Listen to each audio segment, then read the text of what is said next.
As a bit of a segue, Wamba, I got to see Morehouse baseball team play a little bit yesterday in South DeKalb.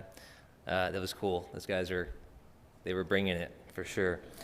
Good to see you all this morning, to be back with you. I want to read briefly from Paul's letter to the church in Philippi. He writes this: I thank my God in all my remembrance of you, always in every prayer of mine for you all, making my prayer with joy, because of your partnership in the gospel, from the first day until now. And I'm sure of this, Paul writes, that he who began a good work in you will bring it to completion at the day of Jesus Christ. We're grateful for Chestnut Mountain. We're grateful for the community here, for the thread, for the story of the gospel running through this community and into the world. Our family, some of you have gotten to say hello to some friends here this morning. Some of you know my wife and I, Rihanna, and myself, Tim, and then we have 3 children. Emmy is 19 and at Belmont University in Nashville in her second year. So some of you remember when in fact, the prayer card photo, she's, about this tall, I think, and, she's taller than me now. And in college, we have 2 sons also, Asa and Julian, 16 and 14 now. We've been a part of Mission to the World's efforts in urban church planting in Bangkok since 2006. So Chestnut Mountain, of course, has been a partner, as Paul writes also, thanking the church in Philippi for their partnership. But we're grateful, and we thank this community here for the partnership it has with local and global work. We're grateful for that. Running through our lives is a constant thread of God's faithfulness, and that's also what Paul is writing about. We all, as Dee said, we all could sit and recount God's goodness to us in community. We could share stories, and I'll share a couple briefly with you today, because the gospel really comes down to people. It comes down to seeing people changed, seeing people come to know and come to worship the God that loves them and created them. Thailand is primarily Buddhist. About over 95-ish% of the people are Buddhist. So in many ways, other faiths of the world are literally foreign to them. And yet there is a thread of the gospel running through the nation and the kingdom of Thailand. So a few stories for you today. And as Dee said, this is brief time, so think of this as an appetizer as we get to continue to recount stories and get to share with one another of what's happening here and around the world.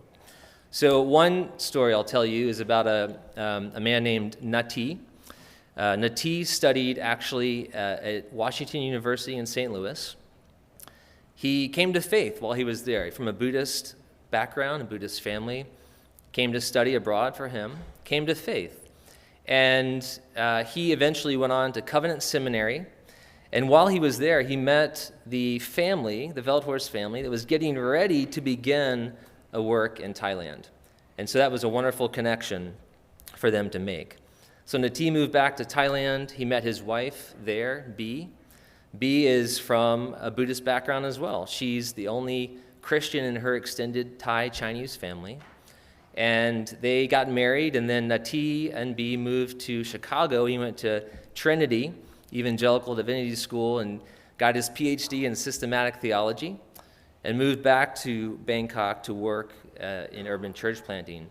He taught at Bangkok Bible Seminary for a number of years, and then has been partnered with Mission to the World that entire time as a local contact for us and co-laborer. And so he actually leads Grace City Bangkok, one of the churches that we've been a part of helping to plant and are a part of now.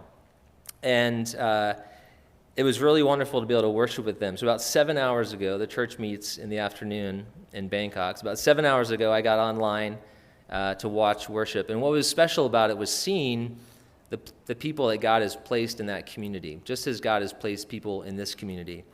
And it's amazing to see God's goodness kind of running through that thread of the gospel running through our lives, in our communities, and beyond. So just sharing briefly about Bianati.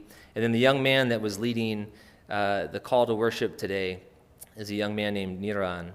And the first time that Rihanna and I went to Bangkok, Niran would have been 4 years old. And then today, seeing him, and that was back in like 2001. And so seeing him today, standing up, I was watching online, right, on my phone, watching worship half a world away, literally. And then seeing Niran, this young Thai man from a Sikh background, actually, an Indian family, Sikh background, and he is a follower of the Lord Jesus Christ, and there he was at the church, standing up, leading the church in the call to worship. So just a few stories for you this morning. We're grateful, as Paul was and is, and then being reminded of God's faithfulness, both to this community and then the church that he is building around the world. So thank you all very much, and look forward to sharing more. So maybe come see me at lunch, and we can talk some more. But thank you all.